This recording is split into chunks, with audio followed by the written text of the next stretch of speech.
Hello and welcome to Film de Siecle, the film and media channel focused on all things 90s and 2000s.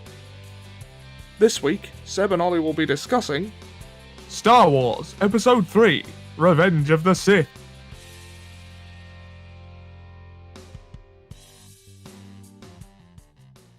Hello and welcome back to Film de Siecle, the media discussion channel where we talk about things 1990s and 2000s, and it doesn't get any more 90s or 2000s than the Star Wars prequels, the last of which is Revenge of the Sith, which we will be watching today.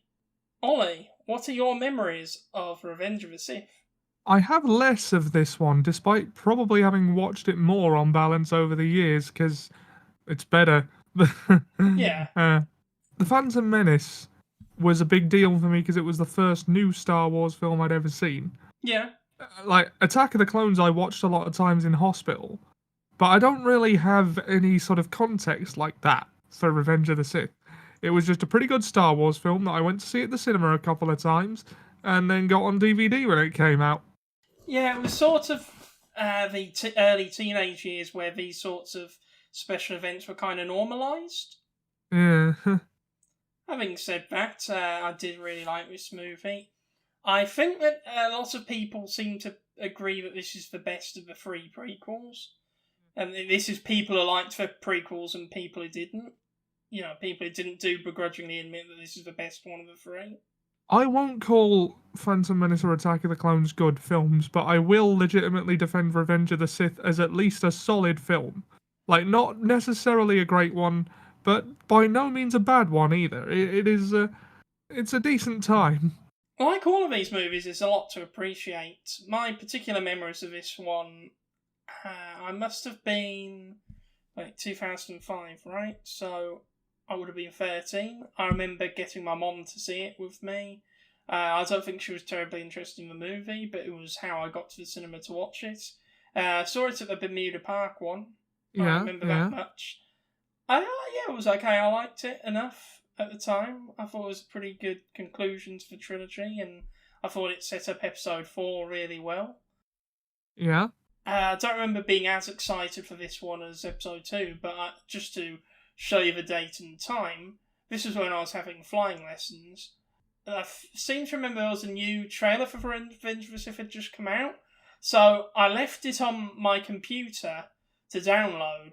Didn't come back for like another 3 hours, and it still hadn't finished downloading. So that's how long.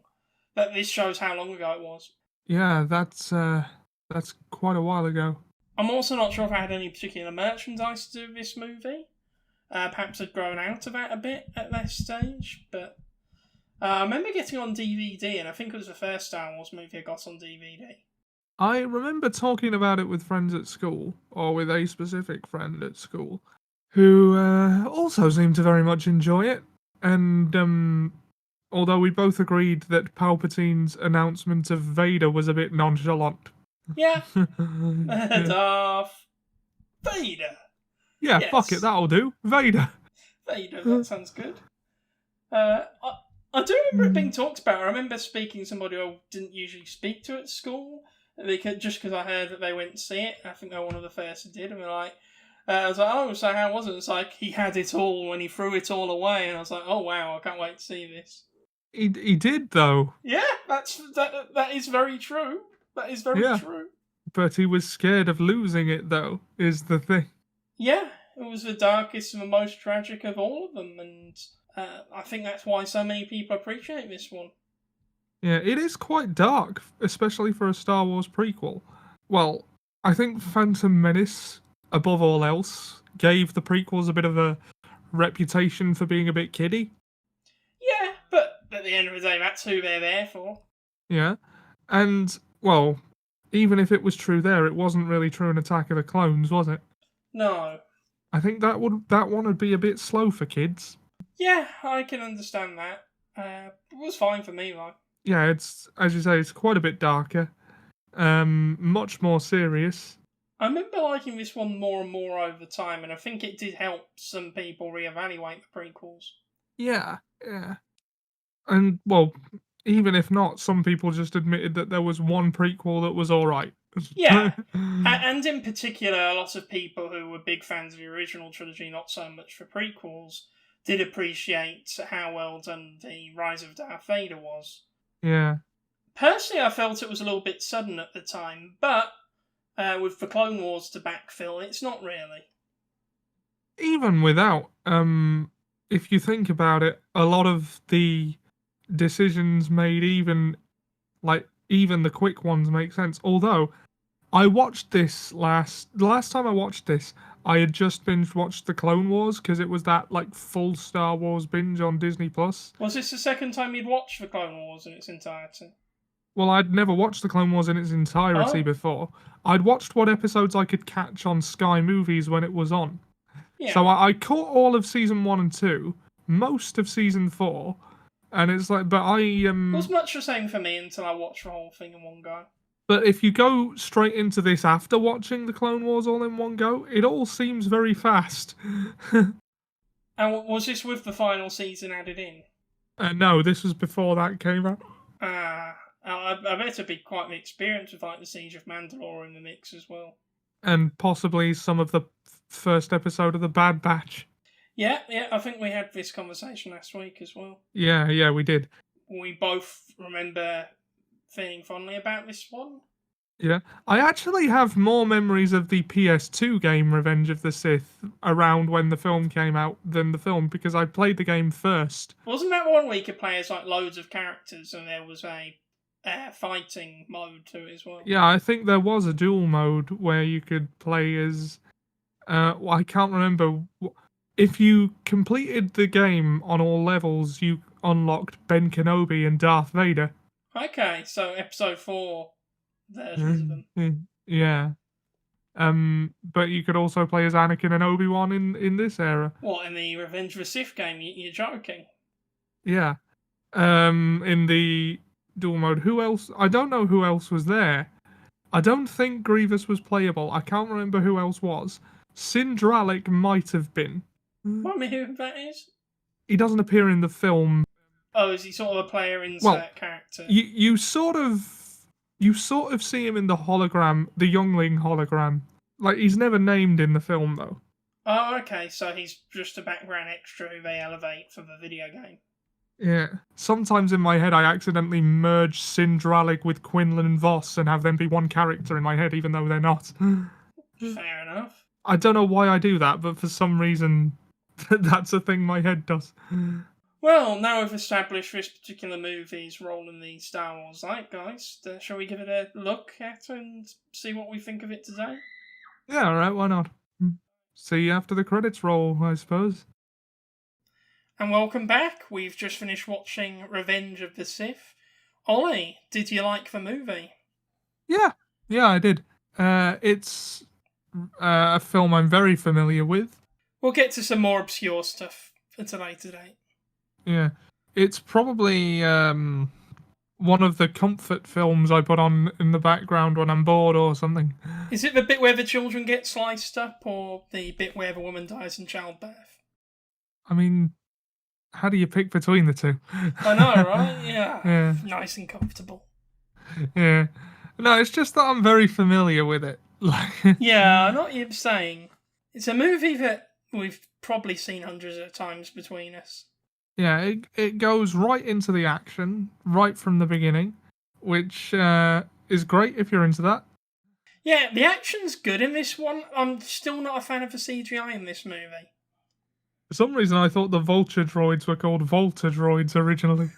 What, they just vaulted themselves so high that they were practically flying? Hop, hop, ho! Whoa! The Volta droids! Brilliant. Ewan McGregor's great, as per usual. I think it's generally considered that he's one of the best actors in these movies, and this in particular was a strong spot for him. Yeah. Also, all of the prequels actors are quite good at conveying emotions without saying a word, which makes it even more mind-boggling that they have such daft dialogue a lot of the time. Yeah, I was about to say.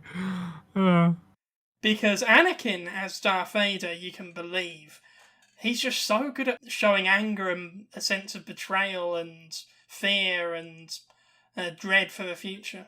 After he makes the switch to the dark side, you can see his demeanor change slightly, even around Padme, and I think that's a nice touch. Yeah, because we were talking about the scene where he leaves the Jedi Temple after having killed loads of Jedi and younglings. And he starts off fairly normal, like, hey, babe, what's up? And then it's just subtle details in the things that he's saying sort of give a sense something's not right here, and she kind of picks up on it. The tone of his voice gives a bit away too. And yeah, it is a bit jarring to go straight from what have I done to let's kill some kids. But once he'd killed a founding member of the Jedi Council, well, not a founding, once he'd killed a leading member of the Jedi Council... There's no going back from that, is there? Yeah, that's what I was trying to get at. There's no going back after that point. And that's probably what he was thinking. I mean, killing or being responsible at least for the death of Mace Windu is quite a good no-return thing to do. Yeah, and I wouldn't be surprised if Palpatine engineered the youngling killing as another point of no return. Yeah, that was like the second one. I mean, after those two things, there's just no real redemption in this movie. There's no way back from that. No. Another thing about that scene we were talking about is when he says the separatists have gathered on Mustafar, and he's got that sense of anger in his voice. Whereas before, if he said something like that in, say, the Clone Wars, he probably would have been like, oh, well, we'll kick these clowns about and we'll all be over like that. You know, he'd have said it in a more light-hearted way. But this time, he really seems angry. And I couldn't think of better people for him to take his anger out on, because Newt Gunray is screwed with Padme basically her whole life. All these other people are responsible for the war he's been fighting the last few years. Yeah, he's grown up in the shadow of the conflicts they created. Whereas for Palpatine, it's literally just cutting loose ends. Yeah, I mean, even as a child, Newt Gunray specifically had a lot to do with the way his life turned out, because Padme was fleeing him when she went to Tatooine to find Anakin. Well, she found Anakin on Tatooine. She didn't go to Tatooine to find him. No. Well, incidentally. Yeah. Yeah, the finding of Anakin was incidental. Here's a crazy hot take. I'm not necessarily saying this is how things should have been. I'm just throwing it out there. I'm just throwing the idea out. General Grievous did not need to be in this movie at all. Instead, Newt Gunray should have been in it more, and he should have took over the Separatists after Count Dooku died. I mean, we'd be out a pretty good fight with Obi-Wan, but it would explain how quickly things went downhill after Count Dooku died. Exactly, and that's literally the only reason why he was away from Anakin at the time. It was just sort of a contrivance. And I know that General Grievous was partially created for this and partially created for the Clone Wars cartoon, but plot-wise, he doesn't serve a major purpose other than being an obstacle. Yeah, it's true. I mean, I would have liked to have seen Newt Gunray grapple with being in charge, and I like the idea that the reason why the Separatists go downhill so quickly since the beginning of the movie is because he's in charge. Yeah. I like the idea of Palpatine just sadistically not giving him any help and letting him stew in his own mistake. Yeah. And also, unlike Grievous, who they call a coward, he actually is one. Exactly. That's the thing that bothers me. General Grievous has never shown any real cowardice. I mean, he retreated from them on his ship. That's the thing. He didn't run away from a winnable fight. Like, not deliberately fighting and dying in a fight that you know you can't really win isn't necessarily cowardice. Exactly, and I think some people mistake a lack of recklessness for cowardice, and no, he's just being sensible. He's retreating to fight another day. Yeah. I mean, what else could he do in that situation? He was outnumbered 2-1 by two powerful Jedi, and I don't think it's been changed in any recent lore, but to my knowledge, he has no force sensitivity. Yeah, I don't think he does. No, he just relies on his technology to win. Well, and also he's good at fighting. I believe in his lore, he used to be a warrior on his home planet before some contrivances brought him into the service of Count Dooku. Yeah. So yeah, pointless character. He's okay in this. I can see why people would He's prefer. fun. Yeah, he's fun. But I can see why people would prefer the version of him depicted in the cartoon. Yeah. The Tartakovsky Clone Wars cartoon. Because he was a bit badass and intimidating and terrifying, and that his voice even sounds scarier. Do you know who was originally going to be playing him? But Who? he couldn't do it for scheduling reasons. Who? Oh, what's his name? Gary Oldman. Oh, wow. He was originally going to be voicing General Grievous. That would have been something. And then Matthew Wood, who's one of the sound designers for Lucasfilm, jumped in and did the voice. Ah. And he's been doing it ever since. Well, that's good. I'm glad he got the steady gig out of that. Yeah, me too. Yeah. As for me, I like this. I like it about as much as I always have. It's definitely near the top of my favourite Star Wars movies list. Mostly, to be honest, for the second half. Yeah. The second half is... It's very fast-paced, is the second half. Well, it's well paced. I don't think it's fast paced, although a lot does happen in a short amount of time.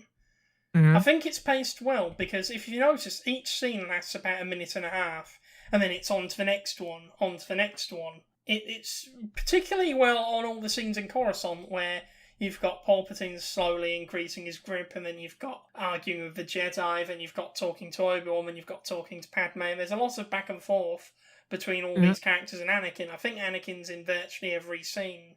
One thing I do really like visually is that the background details are really good again. Like, when Anakin has Dooku at his mercy, you can see the battle going on outside the window. I like that because it contrasts It's coherent. Well with, it contrasts well with the fight that's going on inside. You know, there's fights inside and outside, and that scene, mostly because of its setting, kind of reminds me of the Last Jedi throne room fight. Yeah, I can see that. Yeah, and also there's the obvious parallel to the Return of the Jedi throne room fight. Right after Anakin beheads Dooku, I think that frame, or like that image, is quite underrated. Because in his left hand he has the red lightsaber pointed at Palpatine, and the blue one pointed presumably in the general direction of Obi-Wan. And you've got Palpatine off to the side, and Obi-Wan's unconscious.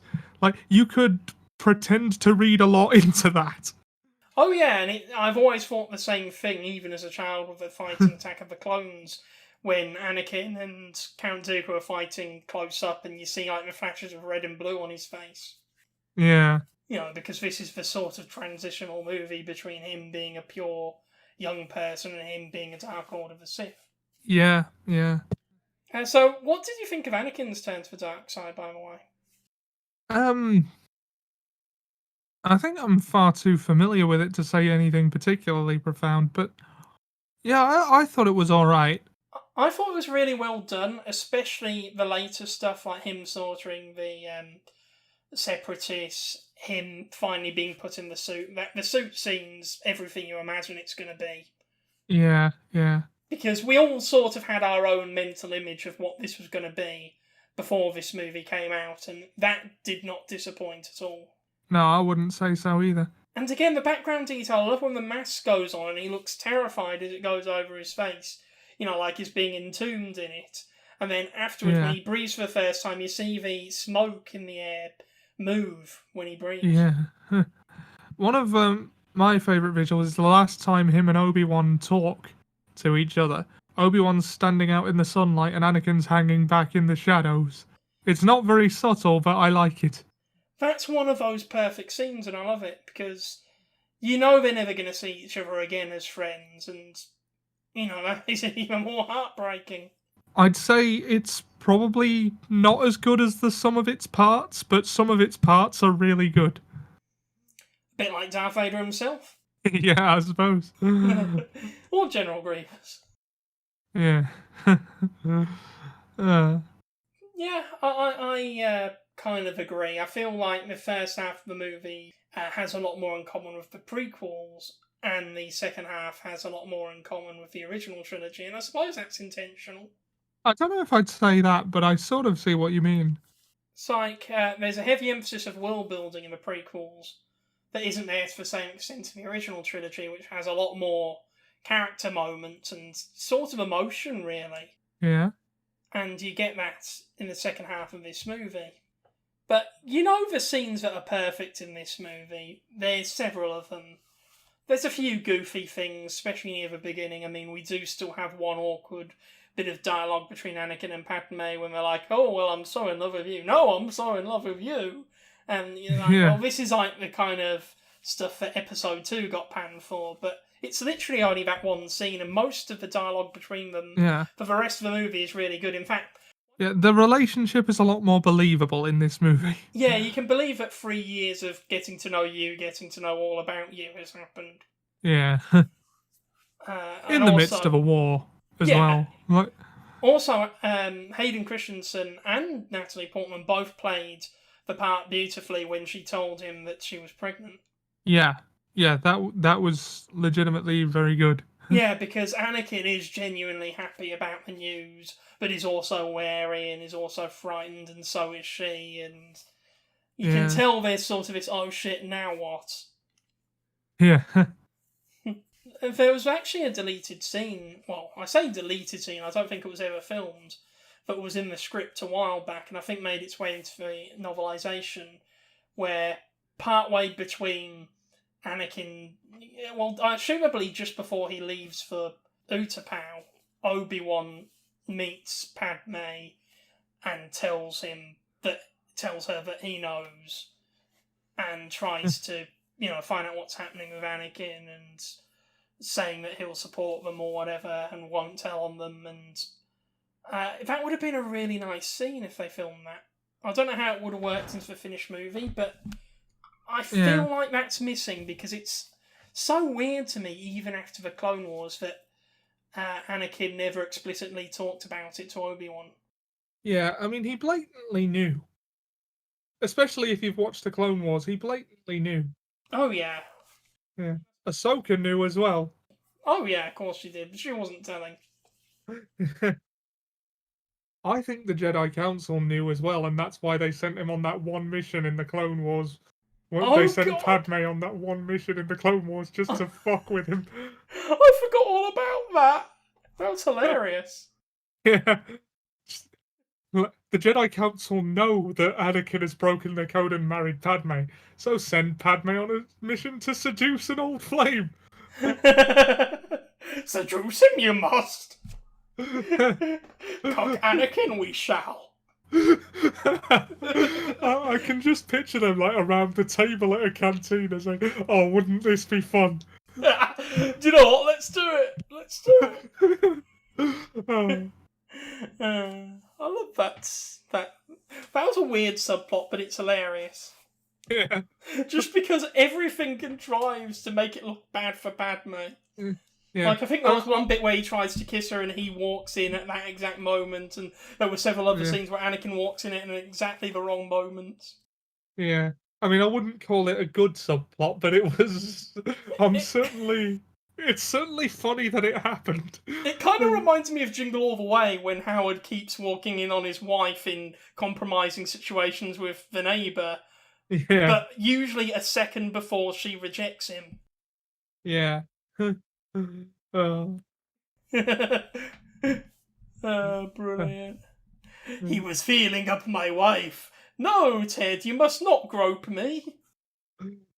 It's a shame that my husband walked away a second before I said that. Yeah. Yeah. Well, it's my headcanon that the Jedi Council knew about the marriage and did that to mess with him. Yeah. Because they're not going to get rid of one of their best warriors during a war, are they? No, but they are salty that he broke the code. So they may as well get as much mileage out of this situation as possible. So, how well did the film achieve its goals, and what were they? Explicitly to set up the situation of A New Hope.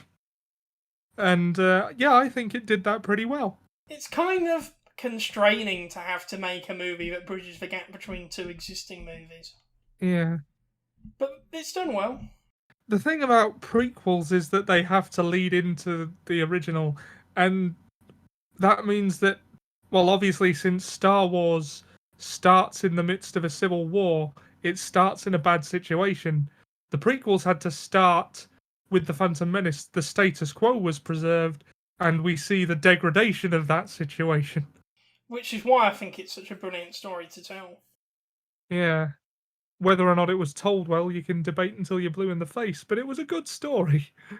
Not unlike Masameda. He was blue in the face. Do you think he's blue in the face from having to be speaker and having to exasperate and tell people off all the time? It's possible. I swear to you, I'm going to say order until I turn blue in the face. Oh no, I did. I suppose it would have an effect on you after a while. Yeah. Oh, brilliant. Yeah. Do you remember that blue guy from Doctor Who? What happened to him? You know, the one who looked like Varys. Didn't he have his head put in a box or something? I remember that, yes. What happened to his body and what happened to his head after that? I can't remember. Was the Doctor just carrying him around for a while, I seem to remember? I think so. Matt Smith Doctor Who was so weird. Yeah. Well, Stephen Moffat, he's like British J.J. Abrams in a way. What, he got most of the credit for Lost, even though it was Damon Lindelof and Carlton Cuse? It makes sense in my head, but I'm struggling to find the words. He's all about the hype, and sometimes the hype isn't going to be... That's it. That's what I mean. Yeah, he's all about the hype. He's the mystery box guy that doesn't always deliver as well as he could have. Yeah, fair. Or people just expect too much, one of the two. I think the film achieved its goals quite well. It was put in a very difficult situation because for lots of people this is what would define Star Wars for a while, because it was the last Star Wars movie for quite a while. And it was the close of the trilogy. And even though the first two weren't particularly well received from a lot of people, I think there was a feeling that a good third movie would sort of cement it as a decent trilogy overall. And I think it did that because everyone seems to agree that this is the best of the three. Yeah. Like, even if you don't think it's good, you think it's the best of the three. A lot of people rate this as their favourite Star Wars movie today, which is quite interesting. Particularly people of our age. Yeah, I have seen that thrown about a bit. I wouldn't quite go that far myself, but I can see why. No. There's a lot to appreciate about it. I wouldn't go that far either, but I'm glad that there are people who feel that way about this film. Yeah, I'd rather a lot of people be saying it's their favourite Star Wars movie than seeing them say it's their least favourite. Yeah. Although, like, how anyone would call this their least favourite Star Wars movie when Attack of the Clones exists is beyond me. Hey, different strokes, Ollie. Different strokes. Did you ever see that Star Wars Connections thing with R2-D2 and C-3PO? It came out after Attack of the Clones. Oh! It was on my videotape of Attack of the Clones before the film.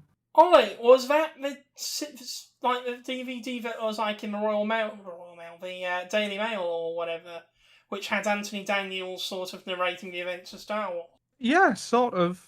Yeah, and he had one where he was like, these are the heroes of Star Wars, and he talks a little bit about each character, and then he does, these are the villains of Star Wars. Because I remember that Anakin was in it's not both. That thing. Oh. It's not that.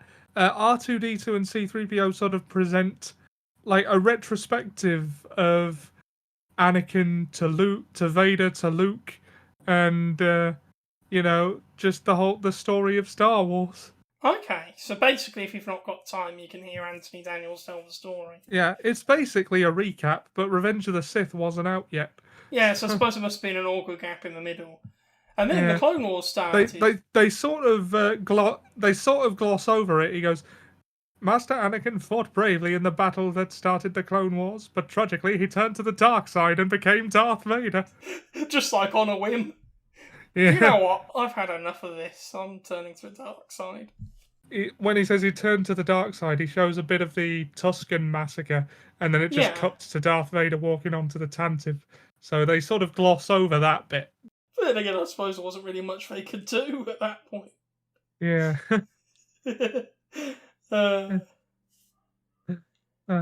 So, in terms of how well it's achieved its goals, I think quite well. It seemed to be quite financially successful for a sequel, and it's talked about today more than most Star Wars movies are, I think it's fair to say. So, it must have done something right in terms of establishing the legacy that the sequels would leave behind. prequels, but yeah. The prequels, you know what I mean? Yeah. Ollie, did the movie exceed your expectations? And Nope. I knew you were going to say that. Yeah, same as I've said the last two times. I've seen this film far too many times for it to do that. Yeah, I mean, outside of movies that we've hardly ever seen, this is a bit of a dead question, to be honest. Yeah, I think we can probably skip this one. Yeah. But I will, however, ask, is there an element in this film that particularly appeals? A fair few. The obvious aside. I've mentioned Ewan McGregor's really good. Yeah. I like the spaceship designs. The big like one shot tracking of the ships at the beginning is always one of the highlights for me. Yeah, I mean, I only saw it once on the big screen, and I'd love to see that scene again on the big screen. Yeah. That's the one part that makes me slightly sad that this didn't get the 3D re-release in the cinema, because I was looking forward to that bit specifically. Yeah, because they were originally going to do all the movies at the time, but they didn't in the end, which is sad. Yeah. Soundtrack, obviously. Oh yeah, I mean, that's almost a given for every Star Wars movie, because they're consistently good in all of them. I like the recurring old motifs. It's like when Yoda retreats and fails to have, you can sort of hear a sad version of Yoda's theme mixed in. I like that you can hear like the Imperial March in different parts and mixed in. All the different leitmotifs. I think the saber choreography in this film is a cut above the rest. No pun intended. No pun intended. Like especially Anakin and Obi-Wan. They did that themselves, you know. Yeah. I mean, very quickly going back to the soundtrack, then we'll go back to the choreography. One thing that's quite interesting, and I've only noticed in the last couple of years, you know the music that plays when Anakin marches into the Jedi Temple with all the clone troopers? Yeah. Did you know that was actually in the first two Star Wars movies? Was it? Yeah, and you wouldn't know it. It was sort of mixed into the Gungan battle at the end of the first movie, and it was mixed into the, on Geonosis in the arena. But it's quite a subtle motif. You wouldn't notice unless you listen really hard for it, but you'll hear it. Yeah, and apparently that music was composed in the 90s, originally meant to be a theme for the Trade Federation, but it was used for that scene, and that's what it's known for. Oh, cool. Just a little detail that I liked. And I did like that we got to hear the sort of New Hope binary sunset music at the end of the movie as well. Felt that was a good way to close it off. And it just felt like it was setting up A New Hope really well. Yeah. I like how you had Uncle Owen and Beru standing where Luke did in A New Hope. It was just really good because we know that George Lucas has a bit of an obsession with poetry in regards to scenes rhyming scenes in other Star Wars movies. Yeah. I don't know why, but it's less annoying when he does it than it is when the Clone Wars does it. But the Clone Wars were really heavy-handed with it for like 4 seasons. Yeah, like, I mean, there's rhyming and there's just reference after reference. Obi-Wan say, this one goes there, that one goes there, and then having Darth Maul say, always two there are, even though he has no reason to talk like that. He wasn't in the room when that was said. Well, maybe he was. Stop reminding me of things I'd rather be watching, Darth Maul. That's funny, always. Yeah, he could have said there are always two, because he wouldn't say things like Yoda does, although one bit of dialogue I do like is when Palpatine says, a powerful Sith you will become, because he's obviously deliberately evoking Yoda there as sort of a contrast. Yeah. Almost like he's mocking Yoda by talking like him for a second. And there's a deleted scene in Return of the Jedi when he asks Luke about Yoda and says, lives he still? Like, he's obviously mocking him, so that's a thing he does. I wish he did that in Return of the Jedi now. Yeah. It is a joy seeing Mascoff Ian McDiarmid. Yeah, Ian McDiarmid is a treasure. He loves playing Palpatine, you can tell. Yeah. Like, he's probably the best single performance in these movies. And I like that he got to be more than a cackling maniac in these movies. Yeah. And then he gets to be a cackling maniac. Well, yeah, I mean, who's going to stop him at that point? He's earned the right to be a cackling maniac. Yeah, he earned his victory. He tricked everybody, and when he was finally in charge, he could finally be himself. Yeah. Ollie, how do you think the film holds up today? Better than the other two prequels, I would think. I agree. There's still some distracting CGI. The dialogue is still corny in places, but generally speaking, it's still a solid film. I think it holds up decently. It's always irked me how all of the clone troopers were CGI in these movies. Yeah. Because there wasn't actually a clone trooper set of armour that was actually built. Oh, that's a shame. Yeah, because it's also weird to me that Tamara Morton was wearing like a yellow or green frog suit during all his scenes where he was masked off. Yeah. I mean, personally, I wouldn't like that at all. No, I don't think I would either. And it must have made it difficult for the actors to act, keeping that in mind. Yeah. I don't know how Obi-Wan fought General Grievous that well, actually, because that must have been a nightmare to film. It must have taken a while. Well, having said that, General Grievous is one of the better-looking elements of CGI in this movie, on the whole, I think. Yeah, I agree. I think the stuff with the reptile eyes is pretty good. Yeah, absolutely. Yeah, and I think that Padme's ship looks quite good as well, I noticed. Yeah. Captain Typho, he makes a very brief appearance. You've got Sio Bibble at the end. The cameos are all coming out in full force. Padme's parents finally get an on-screen appearance. Yeah, they are at the funeral, although it's weird how it focuses on them like we'd know who they are. Unless we saw the deleted scenes, we wouldn't. Who are they? Who's the girl? Who are all these people at the funeral? It would be nice if we knew who they were before that scene. Yeah. It would also be nice if it left in the scenes of Padme doing stuff. Yeah, I mean, imagine Padme being able to do stuff in this movie other than complain about not wanting to live anymore. Yeah, that'd be good. I don't like how much of a damsel in distress she is in this one compared to the other two. I know it's a hopeless situation for her, and there's not much she can do, and she'd be feeling helpless for a lot of it, but I liked the scenes that were deleted where her and Bail Organa and Mon Mothma... They essentially start what will become the rebellion. Well, yeah, they started sort of a political lobbying group within the Republic, and then when they realise it's futile, they begin to subtly make plans, and I kind of liked that. Yeah. Also, I like that Mon Mothma, she later reprised her role in Rogue One as Mon Mothma. And, of course, so did Jimmy Smits. Good old Jimmy Smits. Oh, have you ever seen The Get Down? I love that, and he's great in that. I have not. Jimmy Smits is fantastic in that TV series. It's on Netflix, I think, but Netflix cancelled it after the first season, which sucks. Especially since they left it on a cliffhanger. Oh, damn, I hate when that happens. Yeah, but watch it anyway, it's really good. It's got Justice Smith in. You know, the guy who was the kid from Detective Pikachu, whose dad was Pikachu. Spoiler alert. But, I don't think people come to a Star Wars review expecting Detective Pikachu spoilers, but hopefully the film's been out long enough. Bill Nighy was Mewtwo! I repeat, Bill Nighy was Mewtwo!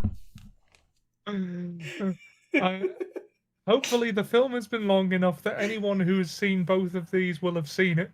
Yes. Well, anyone intent on seeing both of these will have done so. The film holds up best out of the prequels, I agree with that. Probably holds up about as well as the original trilogy does in some respects. I think there's a reason why the Obi-Wan show is so much in demand. Yeah, because people really liked this portrayal of Obi-Wan. Perhaps it even supersedes Alec Guinness, which is remarkable considering what a legendary actor he was. Not necessarily for me, but for other people. I would argue that it does, because not taking anything away from Alec Guinness, but didn't Ewan McGregor famously try to emulate a young Alec Guinness as much as possible? Yes. I believe that when they even looked at his facial expressions, they found part of the reason why they hired him is because he had similar facial expressions and a similar facial structure to a young Alec Guinness. And he did try and emulate a lot of Alec Guinness's earlier roles, because he's only known for Star Wars, and also to a lesser extent Lawrence of Arabia, which is kind of sad to say. But he was in loads of movies in the 40s and 50s. He was in the Lady Killers, wasn't That's he? right. Yeah, he was in the Lady Killers. I almost said the Train Killers because of that YouTube poop. I love that. And he has the lightsaber. No, he was in loads of movies. I think he was in Great Expectations, one of the adaptations of that. Cool. And I think he was a bit peeved that he was only known for Star Wars. There was a bit of a misconception that he hated being in the Star Wars movies, but he actually enjoyed it. The only thing he didn't like was that he was only known for that in the late 70s. And you can understand why that would be irritating. I remember when he passed away, actually. To a man with his career, yeah, I can imagine that would be irritating. Yeah, especially since this is a trained Shakespearean actor who's been in loads. Yeah. But I think that Ewan McGregor doesn't have the same problem. I think he found it frustrating doing the prequels because there was so much CGI and it was difficult for him to act under those conditions. But I think he's quite fond of how well received the prequels are now. And he's pretty stoked about reprising his role and being able to do more. Although, Ewan McGregor's Obi-Wan was the one thing I never heard people complain about even back then. Oh no, I mean, you could argue that he wasn't given enough to do in The Phantom Menace. But other than that, he was spotless in these movies. Which makes him unique as far as Star Wars things go. Ian McDiarmid as well, perhaps. Yeah, him too. I stand corrected. Yeah, all the mucks are good, Ollie. Yeah, if you have muck in your name, you're probably gonna do okay with Star Wars. See, that's what the actors should have done. They should have just changed their names. Hayden McChristensen. Yeah, should get Ian McShane for episode 10. Oh, that would be so good. Can you imagine him in Star Wars, though? I can't, but I'd love to see it. Yeah. No, I can imagine him as sort of a Star Wars version of Lovejoy, where he just goes around loads of auction houses buying like old artifacts, and he has to fight like Sith acolytes for the Sith artifacts. He just goes to auctions where there's Star Wars history being sold off. Have you ever seen the show Lovejoy? No, no, I haven't. It's brilliant. It's about this guy who lives in Norwich, I think, and he basically likes rock music and he wears a leather coat, and all he does is he goes to auctions and he buys stuff. And usually he has antagonists in the form of like pompous rich people, usually Americans, who want whatever he's bidding for like impure reasons, and he usually beats them using his uncouth tactics and wins the day. How good a premise is that for a show, honestly? That is a good premise. It's so good. Yeah. So, finally, I will ask, was the film received appropriately at the time? I'm going to say yes, but I'm not sure. Right, I'll look into the statistics. I think it will have done well enough. The people who've stuck with the prequels this long by this point will have gone to see it and liked it. I suppose because it's Star Wars, people who haven't liked the prequels so far would still have gone to see it. Amazingly, Revenge of the Sith is the third thing that comes up when you search for that.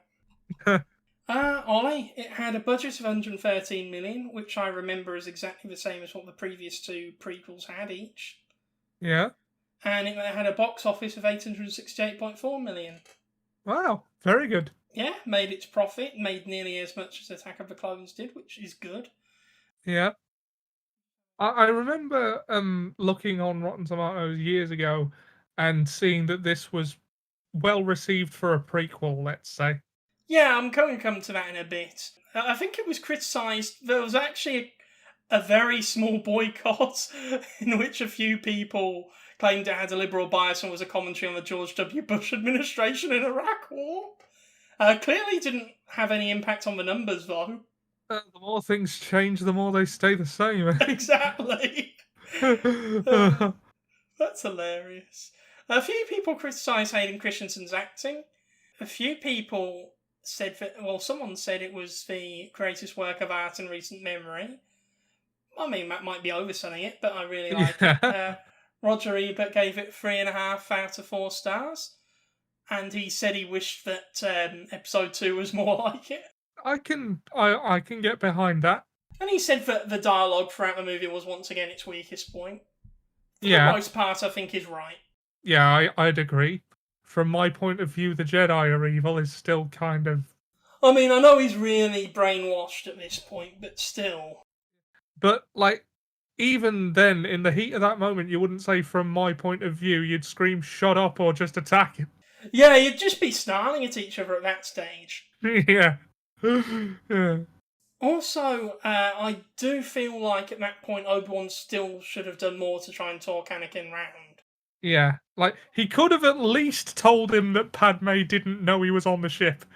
Yeah, because I feel like after all that time, he'd at least make an effort, which would probably be unsuccessful, to reason with him.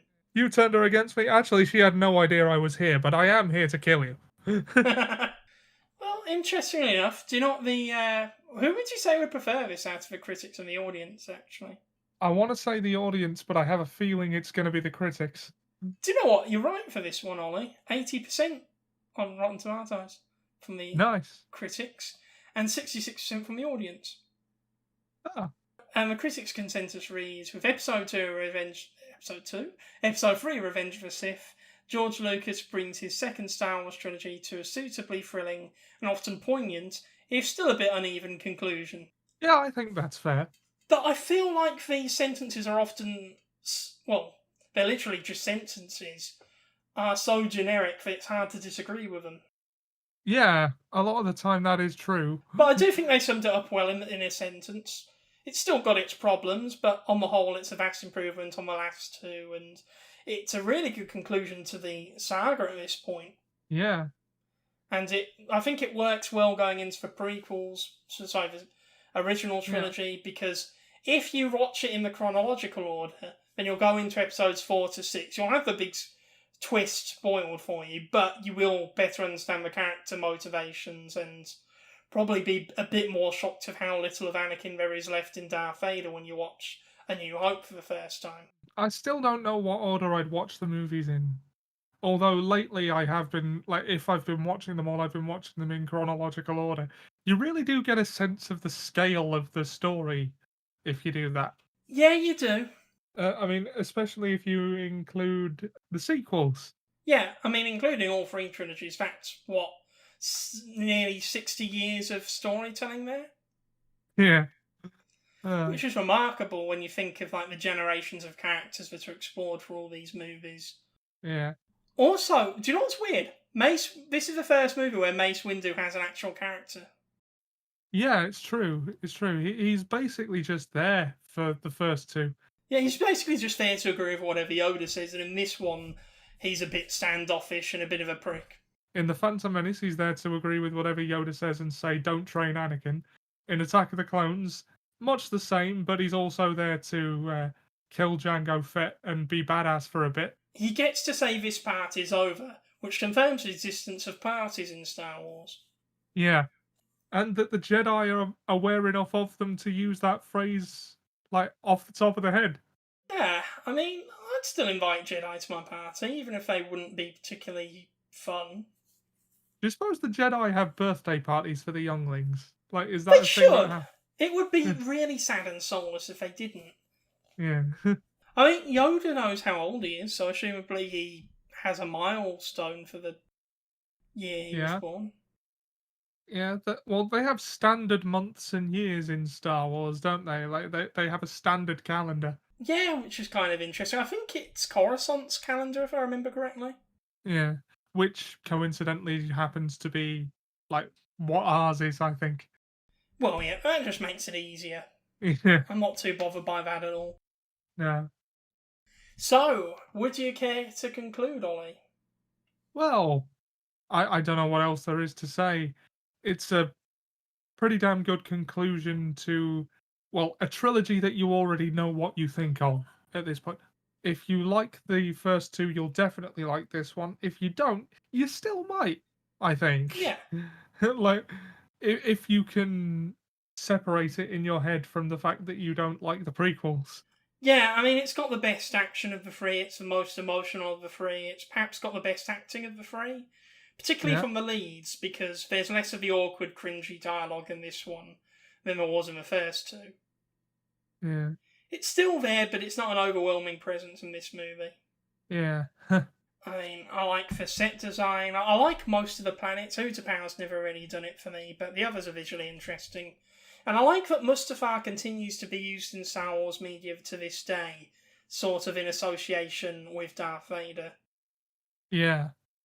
Well, it is essentially the birthplace of Darth Vader, isn't it? Exactly, and I always thought it was kind of weak in the old continuity that he never really returned to Mustafar. Whereas, Yeah. knowing what you know, it makes sense that Palpatine would want him to spend as much time there as possible. Yeah, indeed. So, yeah, in conclusion, I agree with what you said on this one. Really liked it. My favourite of this trilogy. And I'm glad we explored these movies for the month of May.